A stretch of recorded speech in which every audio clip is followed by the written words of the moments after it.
ॐ अरिहन्ताणं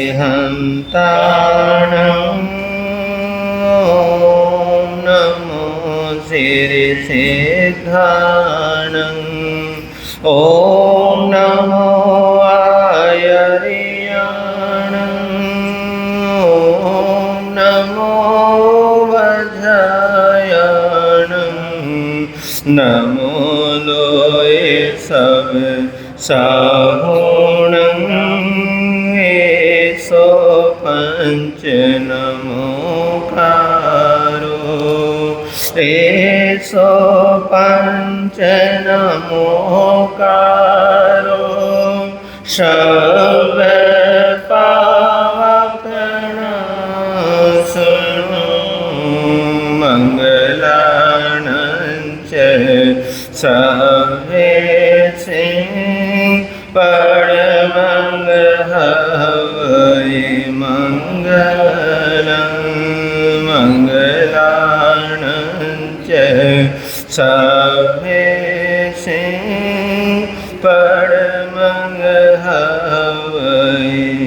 मंगलं। चला दो मुकिठम अहिंसा संचमुतवो दिवावितं नमः सन्ति जैसे हमें सयामनो।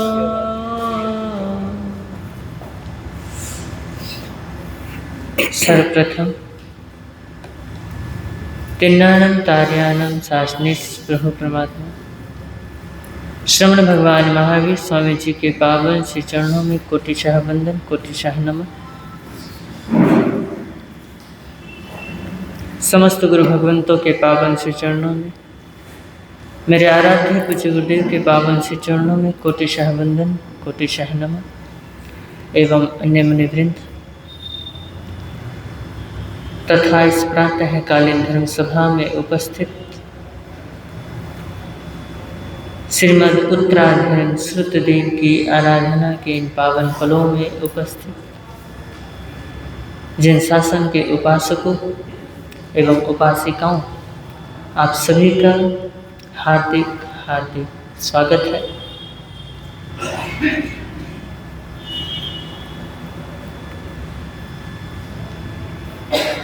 तो हम सभी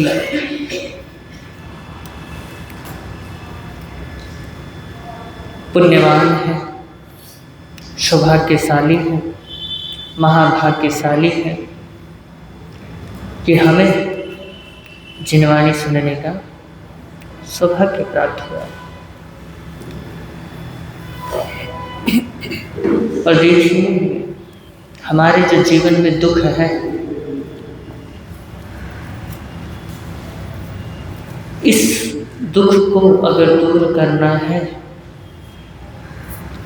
तो हमें जिनवाणी का सहारा लेना ही पड़ेगा।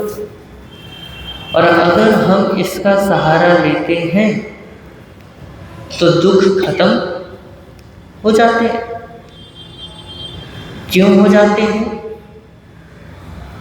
क्योंकि हमारे भीतर ज्ञान का प्रकाश फैल चुका है। हमारे जीवन में अज्ञान का अंधेरा है, इसलिए हम क्या हैं? दुखी हैं। हमारे जीवन में ज्ञान का प्रकाश होता है तो हम क्या होते हैं? सुखी होते हैं।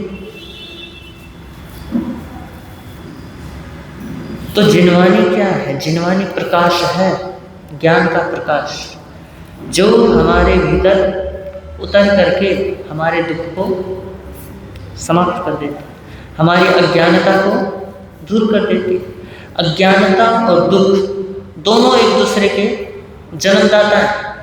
अगर दुख आएगा तो अज्ञानता आ ही जाती है, और अज्ञानता अगर आ गई तो दुख स्वाभाविक है कि आएगा।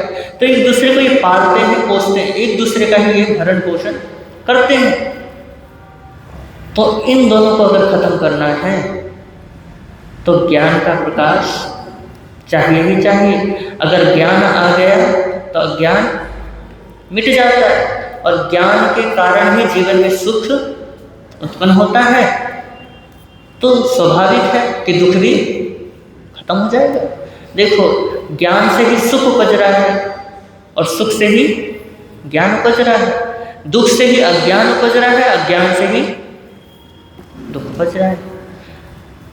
तो इस बात को समझिएगा। तो जिनवानी भी वही सुख का रास्ता है जहाँ हमें पहुँचना है।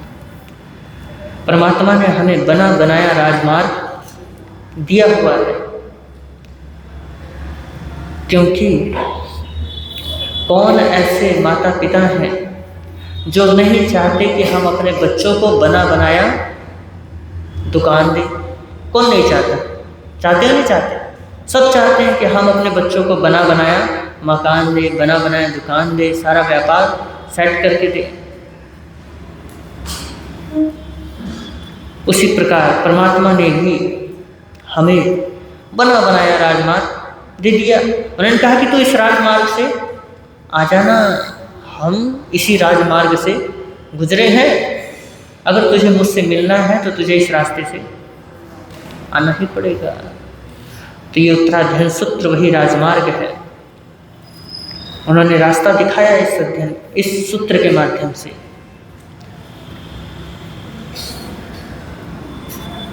तो हमें समझना चाहिए, हमें इस सूत्र को जीवन में ढूंढना चाहिए।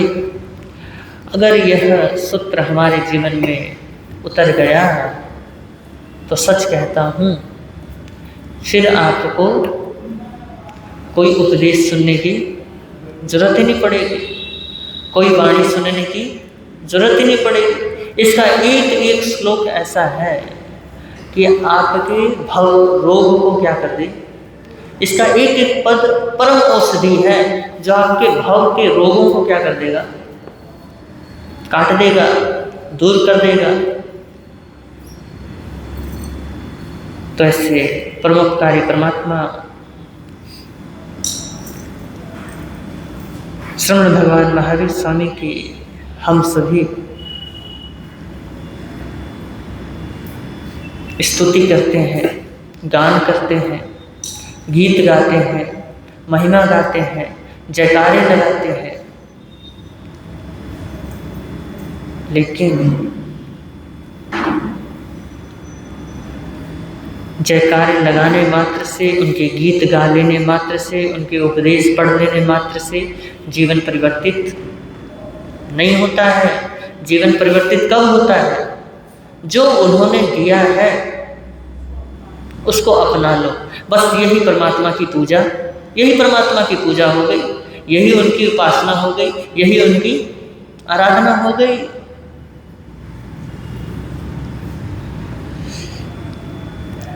तो ऐसे परमात्मा के प्रति हमारे भीतर कृतज्ञता के भाव ज्ञापित होने चाहिए कि उन्होंने अंतिम समय में भी हमारे लिए, सिर्फ किसके लिए? हमारे लिए, हम सभी के लिए ये सूत्र दे के गए। तो मूलवाणी में प्रवेश करते हैं, उससे पूर्व परमात्मा की शरण ग्रहण कर लेते हैं, क्योंकि उनकी जो शरण है अत्यंत आनंदमय है, अनंत आनंदित करने वाला, रोमांचित करने वाली शरण है उनकी। तो बड़े ही प्रेम व श्रद्धा के साथ वर्धमानं शरणं पवज्जामि, वर्धमानं शरणं पवज्जामि,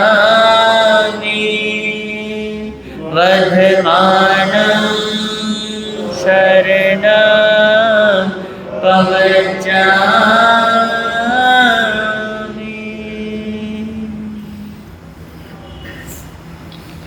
तो आज 2 अध्ययन होंगे, समाचारी और खलुंकीय।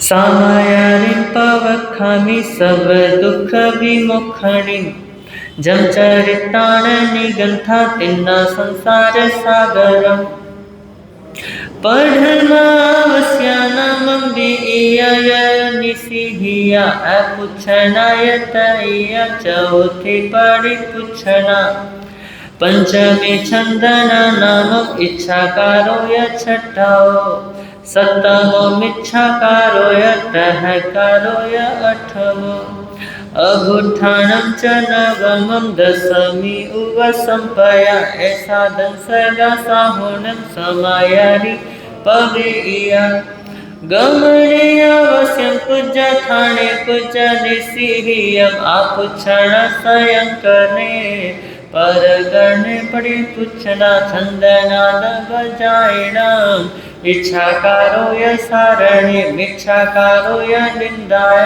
तहकारो पडिसुए अघुठाणं गुरुपुया अच्छने उवसंपया एवं दुपंच संजुता समायारि पवेया पुविलम्बी चौभाय आयचम्मे समुठिय भंडयं पडिले हिता वंदिताय ताओ गुरु पुच्छे च पंजलि ओडो किंकाय वमाय इह इच्छं नियोयं हन्ते वेया वच्चे वसज्जाय वेया वच्चे नियुक्तेनं कायवम् अभिनयो सज्जाय व नियुक्तेनं सर्व दुःख विमुखने दिवसस् चौरो भवो भिक्षु पूजा वियखणो ताओ उत्तर गुणे पूजा दिन भागे सुचौ सुवी पढ़मं पोरिसि सज्जायं वियं ध्यानं झियाय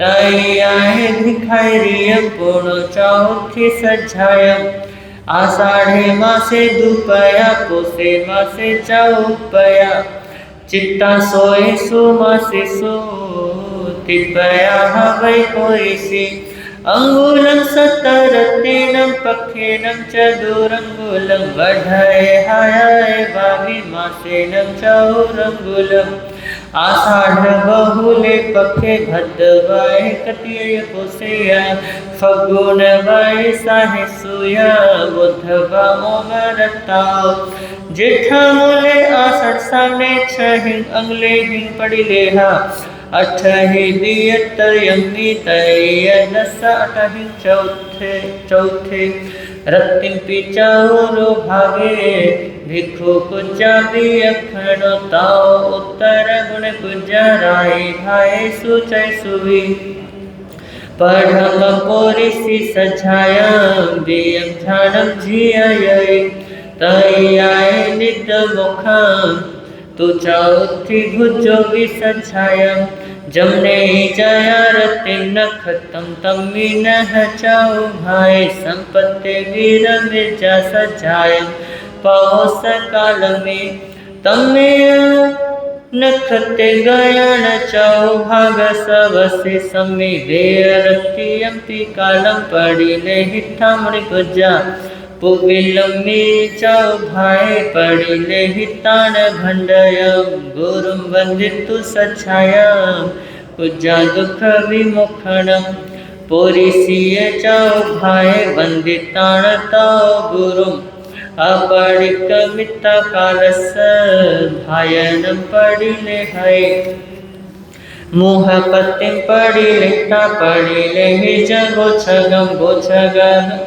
गोछगलाई अंगुलियो वथाई पड़िले है ऊर्ध्वं थीरं अतुरियं पूर्वं तावर्थमेव पड़िले है तो भी इयं पफोड़े तय्यं च पूर्णोपमजिज्जा अन्नच्चावीयम् अवलीयम् अनानो बर्हिम् आमोसलिं चैव छप्पुरी मानव खोडा पाणि पाणि विसोहनम् आरभणा समदावजेय वायमोसलितय पफोढणा चौथी विक्षिता में इया छठी पसिढील पलम लोलाय गामोसा अनेक रूप धूना पूर्ण एकमानिकमयं संकीय गण नोगम पूजा अनुना ईरित पडिलेहा अगी बच्चा साता है वय पडगम पयम पसथं शेषाणियो अपसथाई पड़ी लहरम पूनम तोमी होका हमको नय जनवय कहंगा देवा पचखाणम वाय ईसायम परिचयवा पुड़गे आहु काय तेउ वाउ वन सैत सानम पड़ी लहरम पवतो छन्नम पीवीरा होई पुड़गे आहु काय तेउ वाउ वन सैत सानम पड़ी लहना आओ तो छन्नम संदक खाओ हुई तयाय पोरिसिये भत्तम पाणम गविसय छन्नम अन्नय राय कारणम मिसमुठिये वेयन वेयवचे इरिय ठाय संजम ठाय तह पाणवती आय छठम पूर्ण धम चिंताय निगंथो धी इमंतो निगंथी वीना करे जछहिं सेव ठाणे हिं उ इमे हिं अन्न एकमाना इसे होई आयं के उवस गेति थिखया बंभचे गुत्ति सो पाणी दया तव हेयं शरीर बोछे अनठाय अवश्य समण गंगे झक चखुसा पड़िले हाय परम धजोय नाओ विहारम विहराय मुनि चौथिये पोरिसिये निखिवितान भायनम सज्जायं चताओ पूजा सब भाव विभावनम पोरिसिये चौ भाय वंदितान तौ गुरु पडिकमिता कालस से जंतु पडिले हाय पास बाणो चार भूमिं च पडिले हिज जयं जय काउ सगम ताओ पूजा सब दुख विमोखणम देवसीयं च अय्यारं चिंतिज अनुपवसो नाने अदंसने चेव चरितमिता है वय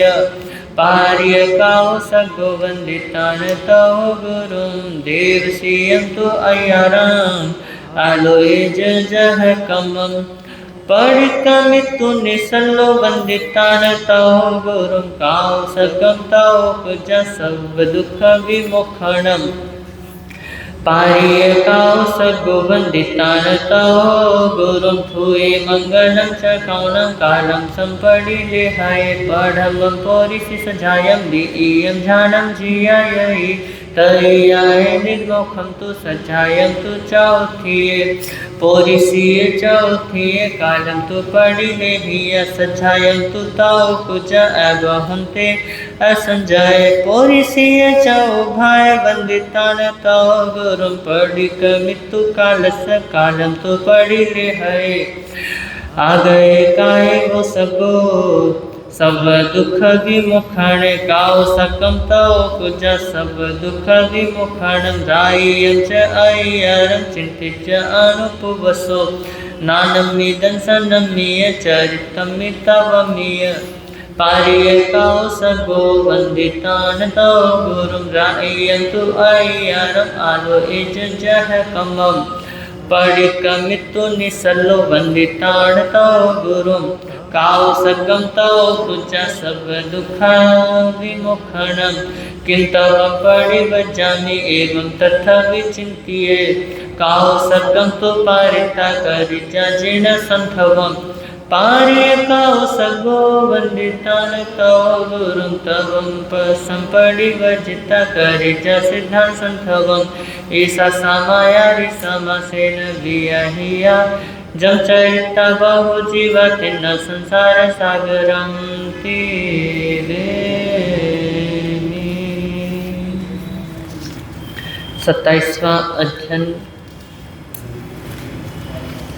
थिर गण हरे गगे मुनि आसी विसारय आयने गणी भव में समाहिन पढ़ि संधाय गहने वह मानस कंतारम आईवतय जोगे वह मानस संसारो आईवतय खरु के जोस जोए विधमनो की लिसय ऐसा माहिन चगई तो तव से भजय एगम दशय पुछमि एगम विधय भिखणम एगो भंजय समिलम एगो उपह पठियो एगो पढ़य पासेनम निवेशय निवजय उकुदय उफिडय सढ़े बारव विवय माय मुधेन पढ़य कुधे गच्छय परिपहम माया लखेन चिठय वेगेन यपहवय छिन्नानि छिंदाय सिलिंग दुदंतो भंजाय जुगम सेविय सुसायता उज्जहिता बलाय खालुका जारी सा जो जादुसी सा विहुतारी सा जोइया धम्म जानमी भजंती धी दुबला इद्धि गारवी एगे थर सगारवे साया गारवी एगे सुचिर कोहणे विखारसी एगे ओमान भीरुए खद्धे एगे अनुशासमी हेरु हिंकारणे हिंय सोवी अंतर भासिलो दोषमेव पकुवै आयरियाणं तु वैणं पडिकुले विखणम् न सममं वियानाय न विसमझदाहि निगया होई मन्ने साहो अन्नोत्थ बजौ पेशिया परि उच्चन्ति ते परियन्ति समन्ताओ राय विठिं च मन्तानं करन्ति भियोडिं मुहे वाया संगहिया चैव भट्टपाणिन पोषिया जाय पखा जाहा हंसा पक्कमन्ति दिशो दिशि अहसारे ही विचिन्ते खलुंके हिं समगौ किं मज्झदुठसि सेहिं अपामे अवसियै जारी सा मम सिसाओ तारी सा गली गद्दा है जहतानम दढ़म पगिन्है तवम मे उद्धव संपन्नो गंभीरो सुसमाहियो विहरहि महि महपासी लघुएन अपना देवे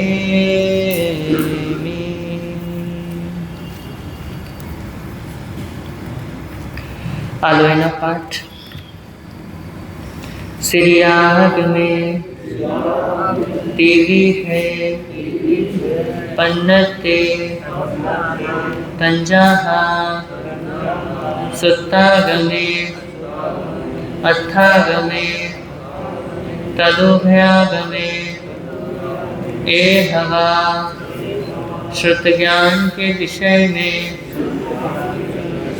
जय कोई अतिचार राज्ञा हुए तेमे आनो जम्बैध्यम वचामेद्यम हिनखरम अचखरम पयहिनम विनयहिनम जोहिनम घोषिनम सुठो दिनम दुठो परिचयम काले को सजाओ काले न को सजाओ सजाइए सजाइयम सजाइए न सजायम तस्मिच्छामि दुक्कडम तस्मिच्छामि दुक्कडम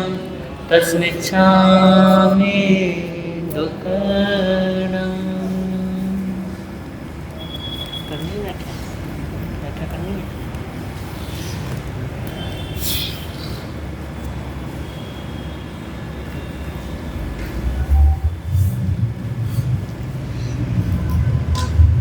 मूलवाणी पढ़ते पढ़ते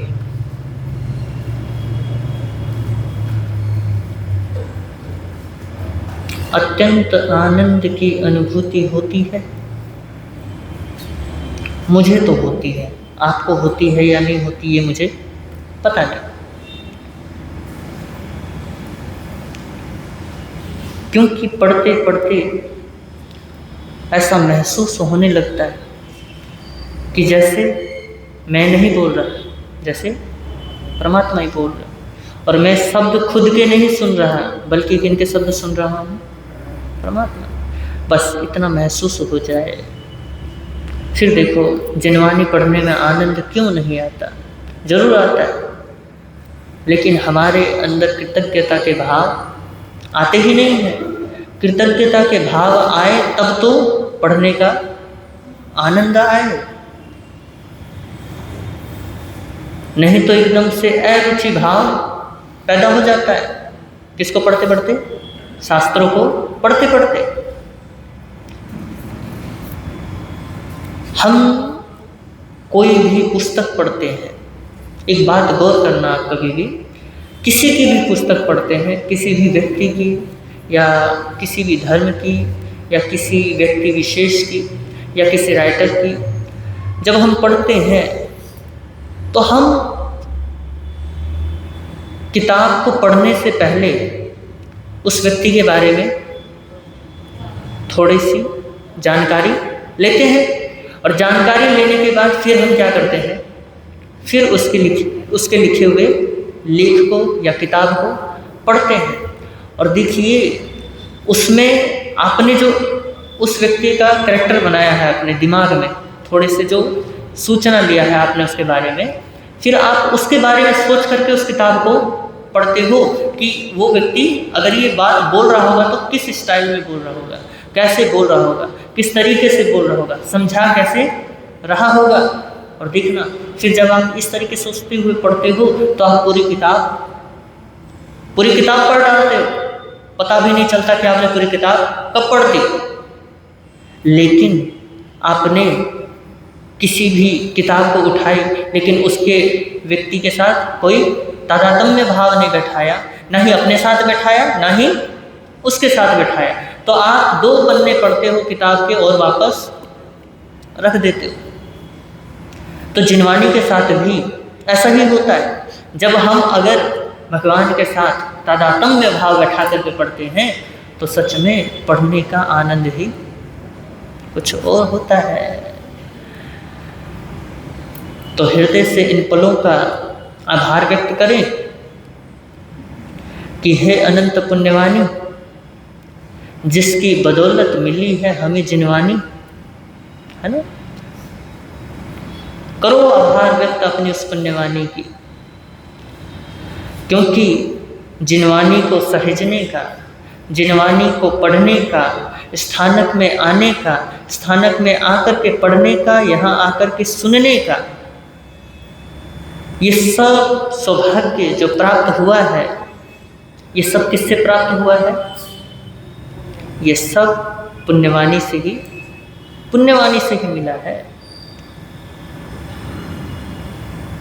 और इन पलों का संयोग जो लिखा गया है हमारी किस्मत की पुस्तिका में है।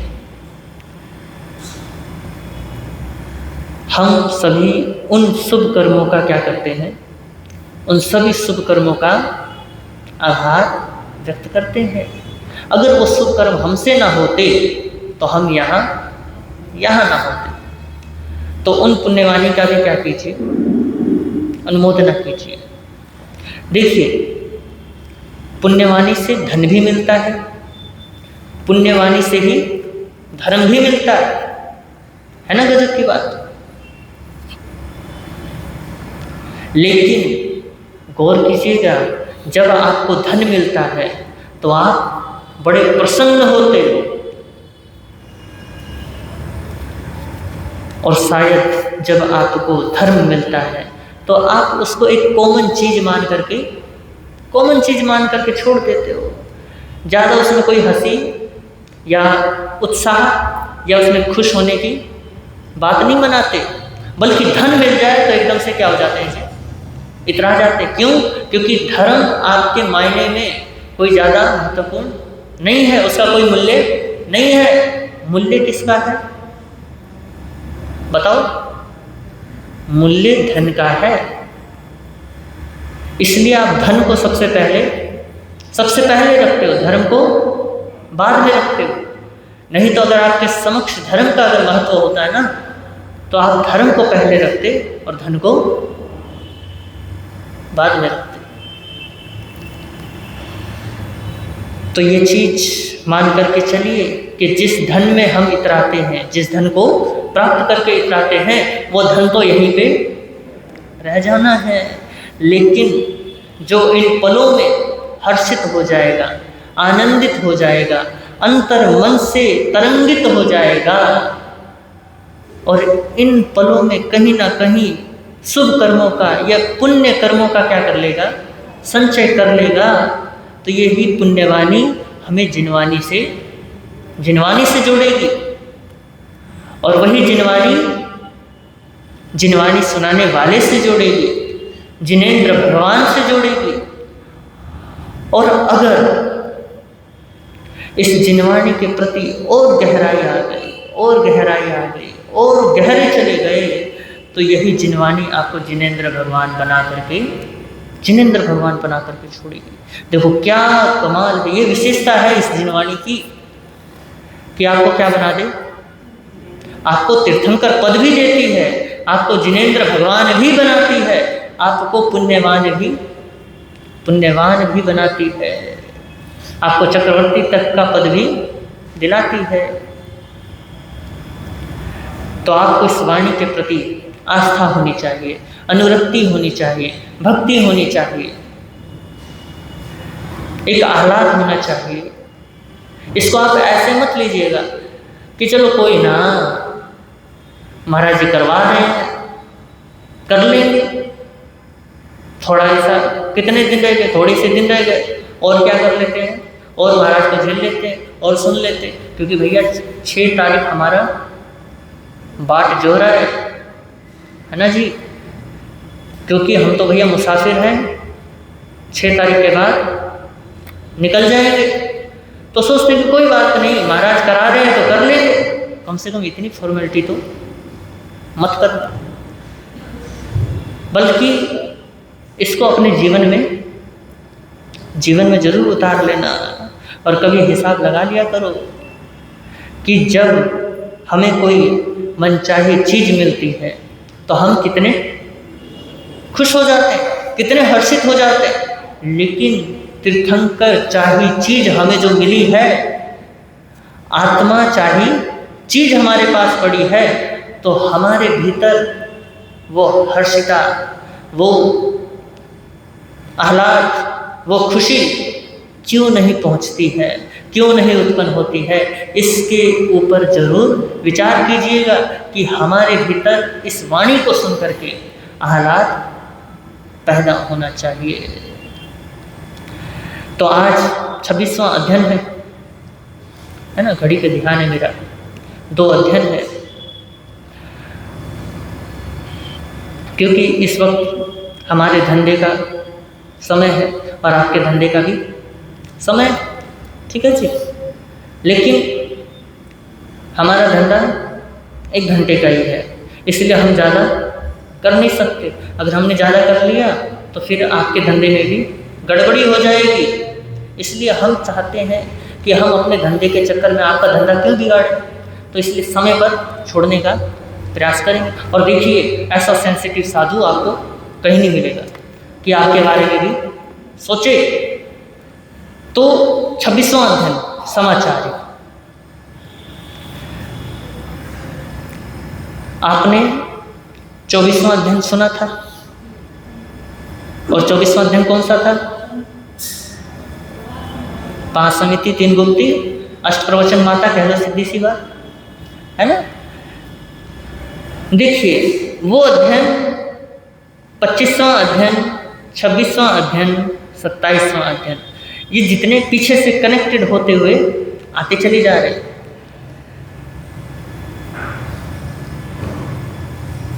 जो समाचारी है, समाचारी का मतलब होता है सम्यक प्रकार से जो आचार पाला जाए उसे समाचारी कहते हैं। तो समाचारी 2 प्रकार की होती है, एक द्रव्य समाचारी और एक भाव समाचारी। जो आपने 24वां अध्ययन पढ़ा था वो है भाव समाचारी, जो अंदर की बात है, जो अंदर से क्या होना चाहिए, होना ही चाहिए, बेसिक जो है, जहाँ शुरुआत है वो तो होना ही चाहिए। और फिर उसके बाद फिर बाह्य समाचारी, जिसका वर्णन 26वें अध्ययन में आया है। देखिए, दो प्रकार का जीवन होता है। एक तो होता है व्यक्तिगत जीवन और एक होता है सामुदायिक जीवन। एक होता है पर्सनल लाइफ और एक होता है सोशल लाइफ। सोशल लाइफ का मतलब वो मत समझना जो आप समझते हो। हाँ, वैसे वो भी समझ ही सकते हो, लेकिन कोई ज़्यादा अंतर है नहीं।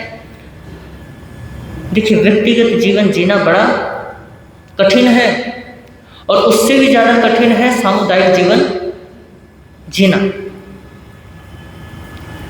अकेले रहना, अकेले कमाना, अकेले बनाना, अकेले रहना, ये सबसे ज़्यादा कठिन है। लेकिन जब परिवार बस जाता है, परिवार के साथ मिल करके, जुल करके, उनके विचारों के साथ अपने विचार मिला करके चलना और भी ज़्यादा कठिन है। क्योंकि हर कोई क्या चाहता है, बोलो, अपने विचारों की स्वतंत्रता चाहता है, जीने की स्वतंत्रता चाहता है कि मैं क्या रहूं, मैं स्वतंत्र रहूं। लेकिन उस स्वतंत्रता में भी बड़ी कठिनता है। ये तो हुई व्यवहारिक बात। अब आते हैं आध्यात्मिक बात में, निश्चय बात में कि निश्चय में क्या है। निश्चय में ये है कि जो निश्चय समाचारी है वो है 5 महाव्रत। क्या है? 5 महाव्रत, 3 गुप्ती, 5 समिति। ये क्या है? ये निश्चय समाचारी है। और जो व्यवहार समाचारी है वो परमात्मा ने इसमें वर्णित किया है कि साधु कैसे रहे, कैसा उसका व्यवहार हो, किस तरीके से चले, किस तरीके से उठे। हर तरीके का परमात्मा ने इसमें वर्णन किया गया है। और देखिए, यह जो समाचारी अध्ययन है ना, परमात्मा द्वारा दी गई यही समाचारी है। इसके अलावा कोई समाचारी है ही नहीं। परमात्मा के शासन में सिर्फ यही 10 समाचारी थे। लेकिन परमात्मा ने तो हमें ये समाचारी दे दी है और दे करके वो चले गए हैं। लेकिन हम संतों ने अहंकार के वशीभूत होकर के अपने आकांक्षाओं के प्रवाह में बहते हुए, तृष्णाओं की धाराओं में बहते हुए, महत्वाकांक्षाओं में बढ़ करके क्या कर दिया जी? सब कुछ अलग अलग कर दिया। क्योंकि देखिए, व्यक्तिगत जीवन जीना बड़ा आसान है, अभी बताया, लेकिन सामुदायिक जीवन जीना बड़ा मुश्किल है। आपके परिवार में यही तो होता है। आज सामुदायिक जीवन रहा नहीं। पहले के ज़माने में ऐसा सुनने को मिलता है कि 50-50 व्यक्ति भी एक घर में रहते थे। जॉइंट फैमिली होती थी, दादा दादी, चाचा चाची, पापा मम्मी, है ना, और बच्चे सब इकट्ठे रहते थे। लेकिन आज के समय में हम 2 और हमारे 2, बस यही है। और इसमें भी मुझे लग रहा है कि बहुत जल्दी वो समय दूर नहीं है कि सिर्फ आप, क्योंकि अब देखने को मिलता है कि माता पिता तो अकेले रह गए और बच्चे अलग हो गए। अब बच्चे भी साथ में नहीं रहते। तो देखिए, सामुदायिक जीवन बड़ा कठिन है। क्यों? क्योंकि वो आपकी बात मानना नहीं चाहते और आप उनकी सुनना नहीं चाहते। विचारधाराएं अलग हो जाती हैं। आपके घर तभी तो टूटते हैं, नहीं तो ऐसे टूटने का कोई रीज़न ही नहीं है। और ये घर टूटते कब है? जब आपके भीतर या बच्चों के भीतर महत्वाकांक्षाएं होती हैं, अंदर अहंकार होता है कि ये घर मेरे ही नाम हो, या इस घर पे मेरा ही अधिकार हो, या सिर्फ इस घर में मेरी ही चले। और जब वहां पे बात बनती नहीं है तो फिर क्या हो जाते हैं जी, सब अलग अलग हो जाते हैं। और आज अगर हमारे जिन शासन में इतने भेद हुए हैं, इतने संप्रदाय अगर बने हैं, सिर्फ हमारे जिन शासन में ही नहीं, हर जगह, हर धर्मों में जितने भी संप्रदाय बने हैं, सिर्फ और सिर्फ तृष्णा की वजह से, महत्वाकांक्षा की वजह से, अपनी अपनी आकांक्षाओं की वजह से, अपने अहंकार की वजह से। और जो विनयवान होगा ना, जो सरल होगा, वही सामुदायिक जीवन क्या कर सकता है, जी सकता है। जो झुकना जानता है वही सामुदायिक जीवन जी सकता है।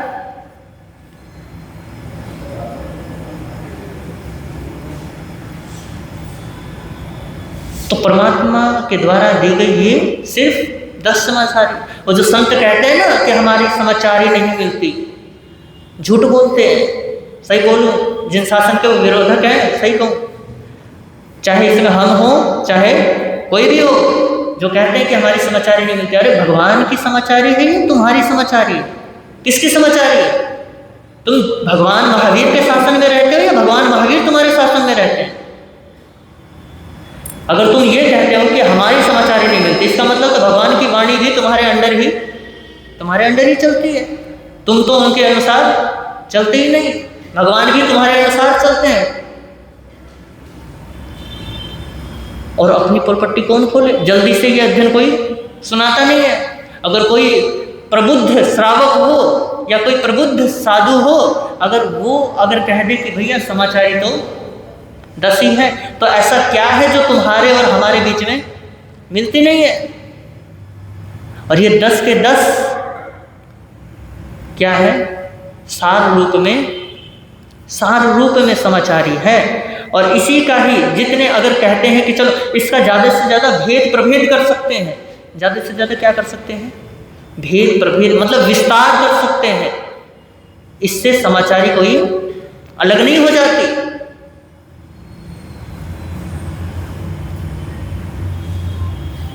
हाँ, जैसे आप पानी ले लो, पानी में आप चाहे किसी भी प्रकार का शरबत बना लो, रहना तो उसने पानी ही है। तो वैसे ही ये पानी है और जितनी समाचारी बनाई है वो सारे शरबत है। तो वो कह रहे हैं कि हमारी शरबत मतलब हमारा जो पानी है ना विशेष है, वो उनके नलके का पानी है, हमारा बिस्लेरी का पानी है। लेकिन परमात्मा ने तो सबको बिस्लेरी का ही पानी दिया हुआ है, सब अपने अपने लगे पड़े। तो यही 10 समाचारी है। देखिए, इसको गीत के माध्यम से समझ लेते हैं। गीत के माध्यम से ना आदमी जल्दी समझता है, अंदर तक घुस जाती है बात। साधु की आचार संहिता पालना अनिवार्य है, सम्यक व्यवस्था के लिए यह साधु का कर्तव्य है। साधु की आचार संहिता पालना अनिवार्य है, सम्यक व्यवस्था के लिए यह साधु का कर्तव्य है। आचरण से पुष्ट होती रत्नत्रय की साधना, भव पार पाने के लिए कोई न हो अवहेलना। भव पार पाने के लिए कोई न हो अवहेलना। वीर प्रभु के अंतिम वाणी, वीर प्रभु की अंतिम वाणी, सुन लो और सुना लो, जीवन धन्य बना लो, जीवन लो। उत्तरायण में गुंजित होती प्रभु शिक्षा अपना लो, जीवन धन्य बना लो, जीवन। कथन करूँगा उस चर्या का, दुखों से जो दे मुक्ति। निर्ग्रंथ मुनि प्रतिपालन कर, भव पार करन की युक्ति। मुनि जन की व्यवहार रूप यह। परमात्मा ने मुक्ति के लिए क्या दी है? युक्ति दी है। इस अध्ययन में परमात्मा ने कहा है कि ये क्या है, ये पकड़ो, ये चाबी है, और इस चाबी को क्या कर देना। अगर तुम्हें राजमार्ग में जाना है ना, तो पहले राज दरबार को खोल लो। वो जो उस राजमार्ग से होते हुए राजमहल में जाने का रास्ता है, उससे पहले क्या आता है? राजद्वार आता है। उस राजद्वार को खोलने के लिए उन्होंने चाबी दी है। तो कह रहे हैं कि इसकी क्या होनी चाहिए? अच्छे से पालना होनी चाहिए। अगर इसकी अच्छी से पालना कर ली साधु ने, तो उसको क्या मिल जाएगी जी? उसको मुक्ति मिल जाएगी। तो कह रहे हैं मुनि जन की व्यवहार रूप यह, सामाचारी को पालो, जीवन धन्य बना लो, जीवन प्रयोजन से ही बाहर जाए, करे अवश्यम वाचन। निवृत्त होकर जब लौटे तो करे निस्सियम वाचन। लक्ष्य चेतना रहे गमन में, लक्ष्य चेतना रहे गमन में, इसका ध्यान रखा लो, जीवन धन्य बना लो, जीवन। गुरु आज्ञा से करे प्रवृत्ति, इसको आप इच्छा कहते। पर करण करे आज्ञा से, उसको प्रतिपृच्छा कहते। निरोदेश नहीं आए जाए, इसकी आदत डालो, जीवन नालो, जीवन। तो इसमें प्रथम समाचारी जो बताई है परमात्मा ने, वो बताई है आवश्यहम, आवश्यहम। उन्होंने कहा है कि कोई भी साधु अगर कहीं जाना है तो क्या कह करके जाए? अवश्य ही, अवश्य ही कि मैं आवश्यक कार्य के लिए जा रहा हूँ। क्योंकि अगर 5 संत हो, 6 संत हो, तो किस किस को बताता फिरे कि मैं ये करने के लिए जा रहा हूँ, मैं ये करने के लिए जा रहा हूँ। तो एक बार में ही क्या कर दे साधु, बोल दे कि अवश्य ही मैं किसी आवश्यक कार्य के लिए जा रहा हूँ। और ये सिर्फ साधु जीवन में ही काम की बात नहीं है, यह आपके जीवन के भी काम की बात है। अगर आप घर से बाहर जाओ तो आप भी बड़ों को बता करके जाओ या छोटों को भी बता करके जाओ। इसमें ये बात नहीं है कि सिर्फ बड़ों को बता करके छोटे ही जाएं, यहाँ बड़े भी छोटे को बता करके जाए कि मैं किसी आवश्यक कार्य से जा रहा हूँ। आप क्या रखना, ध्यान रखना, क्योंकि अगर आप किसी को बता करके ना जाओ तो अंदर क्या हो जाती है जी, शंकाएं पैदा हो जाती है कि किस लिए गए, क्यों गए, कहाँ गए, इतनी देर लग गई, अभी तक क्यों नहीं आए, ना जाने कितने विकल्प मन में उठने लगते। तो अगर बिना बताए भी जाओगे, अगर आप कहीं जाने लगो तो एकदम से कोई ना कोई रोकेगा, टोकेगा, और फिर क्या लगता है जी, अगर कोई रोके टोके तो क्या कहते हैं, टोक लगा दी, है ना, टोक लगा दी, टोक दिया, अब पता नहीं काम बनेगा या नहीं बनेगा। तो परमात्मा ने कहा है कि पहले ही देखो साधु जीवन को भी कैसे जीना है, वो सूत्र तो दिए ही दिए, समाज सूत्र भी परमात्मा ने दे रखे हैं। ये सामाजिक सूत्र भी है कि तुम घर से जाओ तो बोल के जाओ, ताकि उनके ध्यान में रहे कि कोई गया हुआ। पहले के ज़माने में तो बड़े आंगन में बैठे रहते थे, उन्हीं के सामने से आ रहे हैं, उन्हीं के सामने से जा रहे हैं, सबका पता होता था कि कौन आ रहा है, कौन जा रहा है, और कितनी देर के लिए गया है, कितनी देर में आएगा, सब पता होता था। लेकिन आज का ज़माना तो भैया चुपचाप आते हैं और चुपचाप जाते हैं, पता भी नहीं चलता।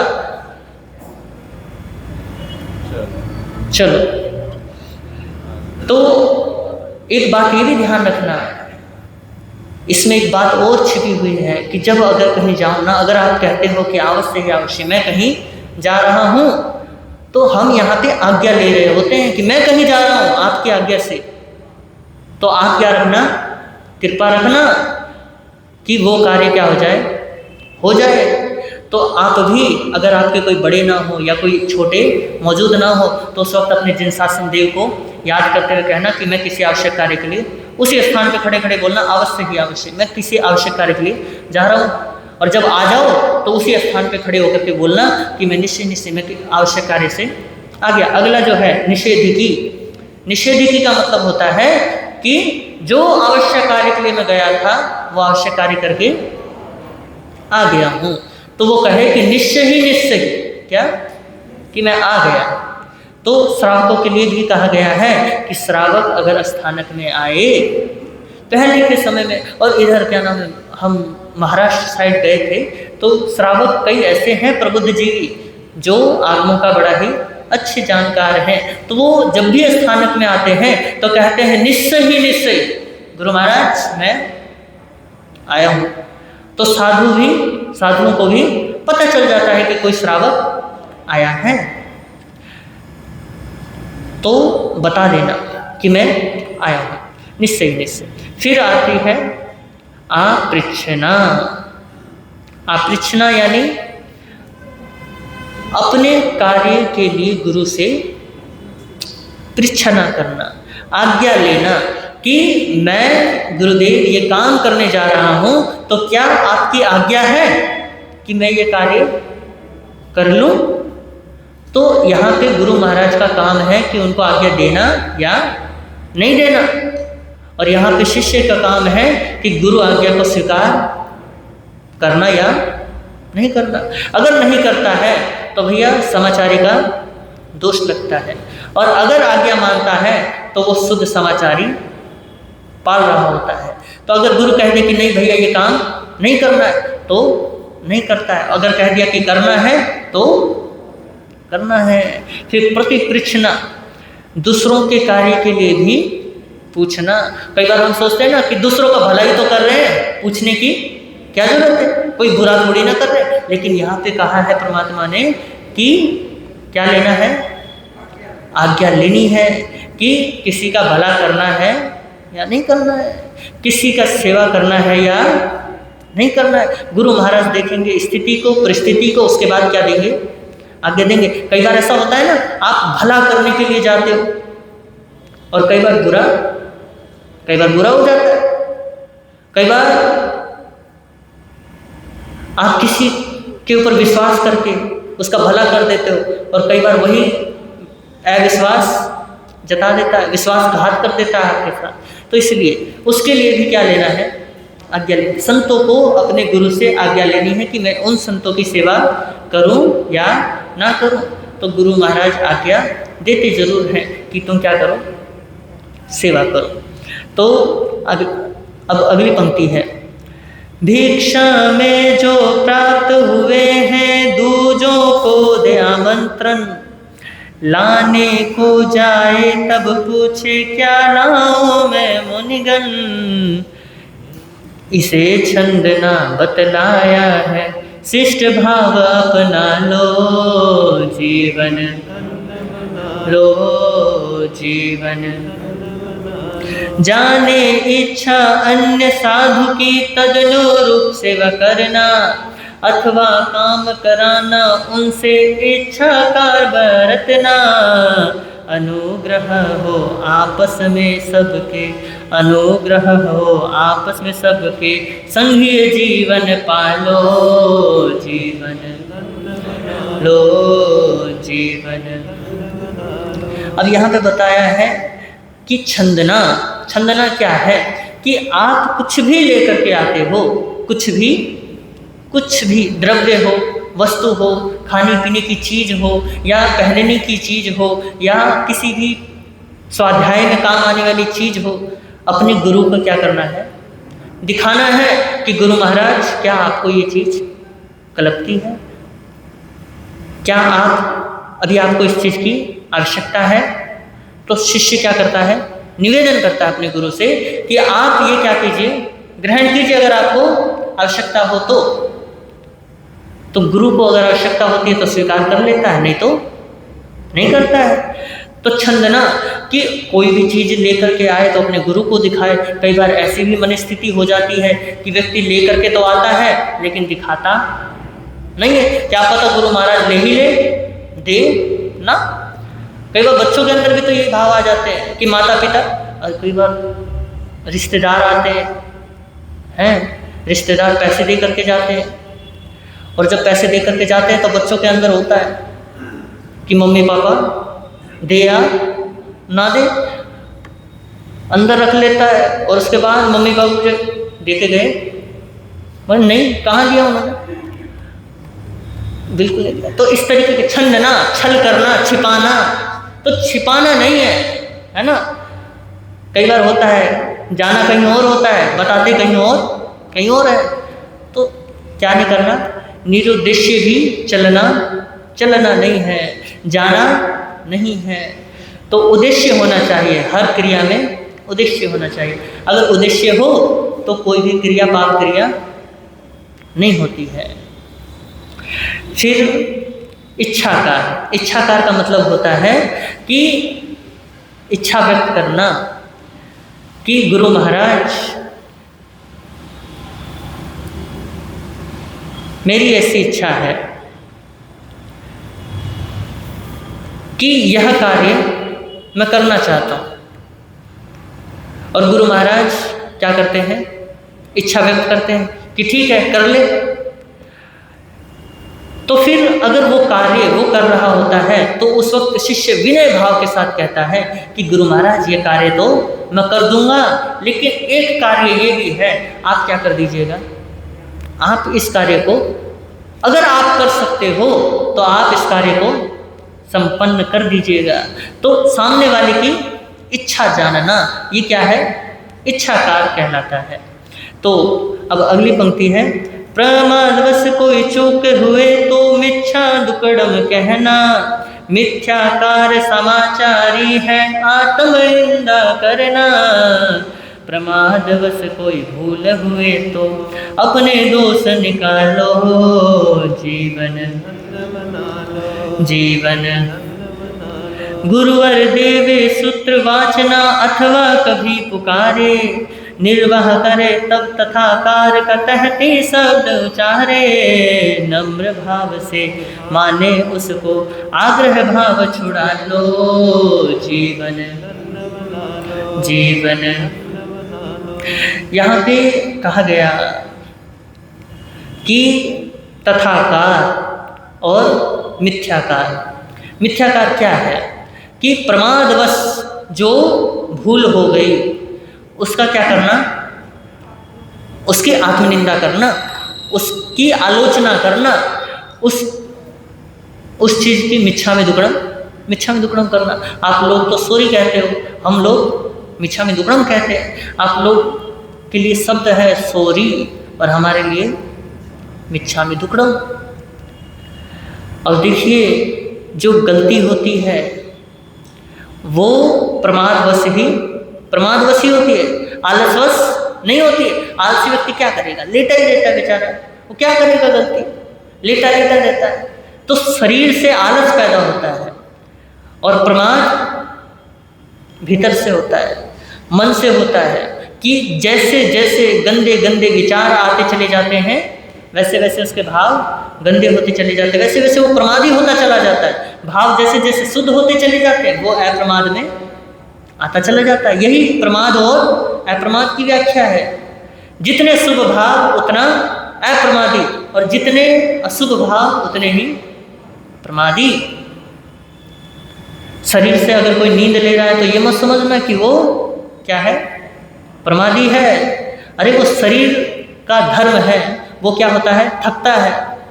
शरीर क्या होता है, बोलो, शरीर थकता है तो क्या मांगेगा, आराम मांगेगा। तो आराम भी करना पड़ता है।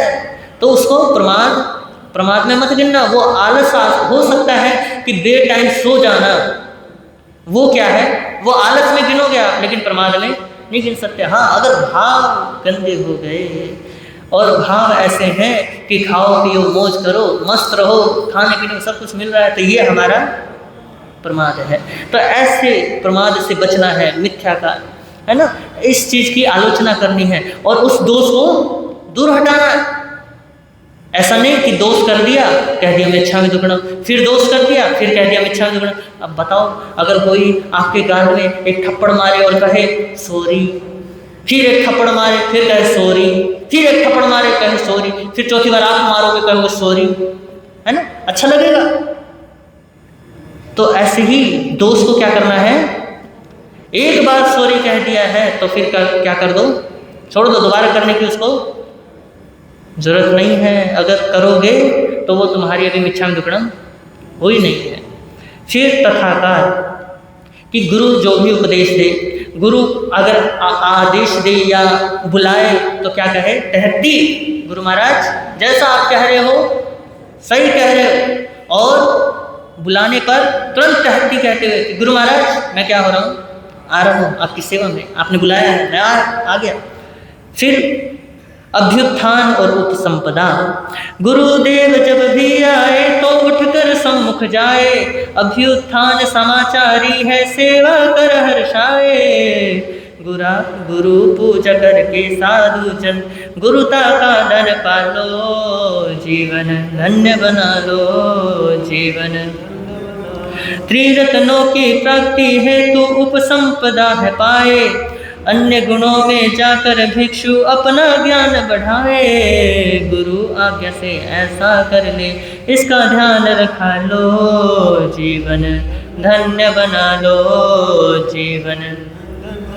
10 विध समाचार बतलाए साधु के जीवन में, सद्व्यवहार बढ़े आपस में संग के संयोजन में, सम्यक इसकी करो साधना संग को पुष्ट बना लो, जीवन धन्य बना लो जीवन।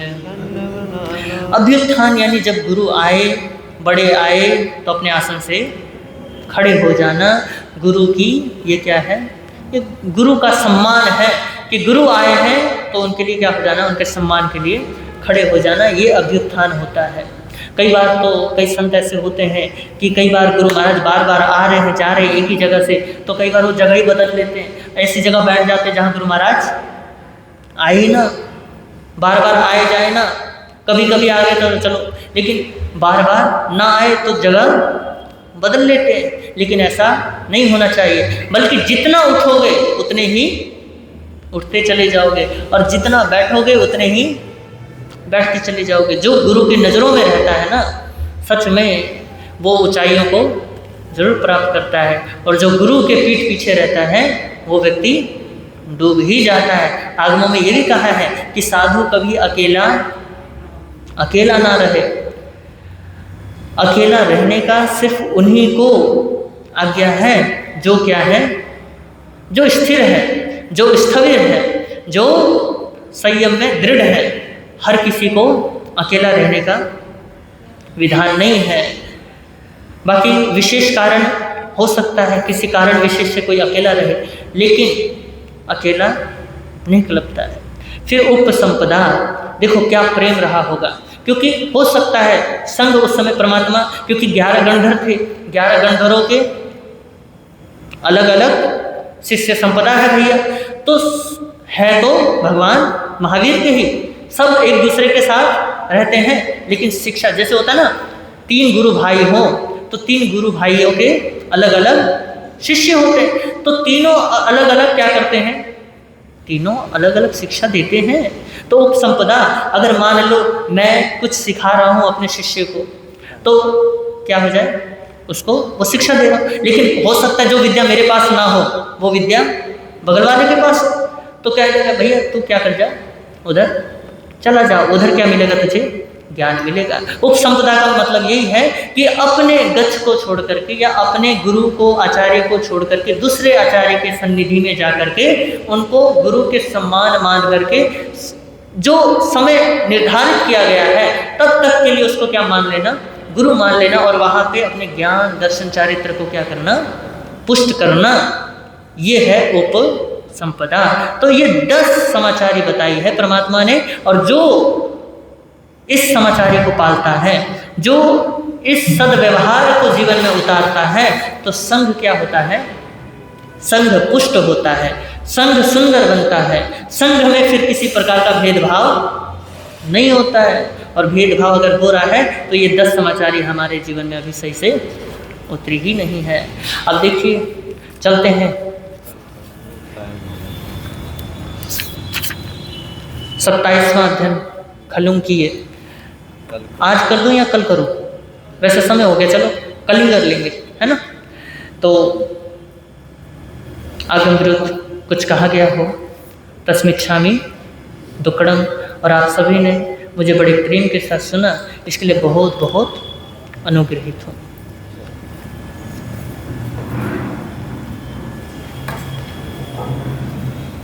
महावीर स्वामी की नमो हरिहंताणं नमो सिद्धाणं नमो आर्याणं नमो अज्ञानं नमो सब सामनं सो पंच नमोकारो सब पापनाशन मंगलानं च सभ्य सिंह पाड़ मंगल हरि मंगलम श्री चतारी मंगलम हरिहंता मंगलम सिद्धा मंगलम साहु मंगलम केली पणत्तो धम्मो मंगलम चतारी लोकतमा हरिहंता लोकतमा सिद्धा लोकतमा साहु लोकतमा केली पणत्तो धम्मो लोकतमा चतारी शरणं पहुंचामि हरिहंते शरणं पहुंचामि सिद्धे शरणं पहुंचामि साहु शरणं पहुंचामि केली पणत्तं धम्मं शरणं पहुंचामि हरिहंता जी का शरण, सिद्धा जी का शरण, साधु जी का शरण, केली पणत्तो दया धर्म का शरण, चार शरण, दुख हरना, सुख करना, मंगल करना, आनंद